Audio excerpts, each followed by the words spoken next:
these are the ortho tests for the hip in standing, supine, and sideline. The only test that we have in standing is Trendelenburg. So you'll instruct your patient to stand next to the wall. Carol, I'm going to be having my hands on your hips for this one. One leg will be up. The other one, you're going to come up and down 5 times. So 1, 2, 3, 4, 5. Great. So we're testing the standing leg here. Ideally, I'd be right behind her, but I didn't want to block the camera. And we're making sure that this hip doesn't drop lower and come up high. That indicates a weak glute med. So the next tests are going to be supine. So we'll have your patient laying face up. Carol's a great patient. She drapes herself, but during the test, you're just going to want to make sure that you're draping your patient. We are not doing the flexion contraction sign or the flexion adduction arc test. So make sure you either scratch them out or write DNP that you did not perform, and make sure that you don't check NAD on the side because that means that you perform the actual test. So just strike that out. So the first test is going to be Faber's.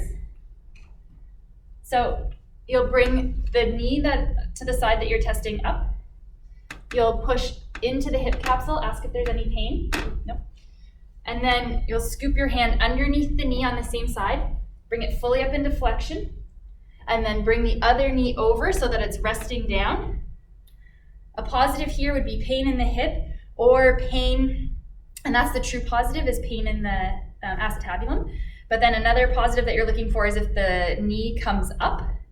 And then, Carol, can you point to your right hip for me, please? So then you'll stabilize at the right ASIS, and then you'll provide an overpressure here. Any pain with any of that?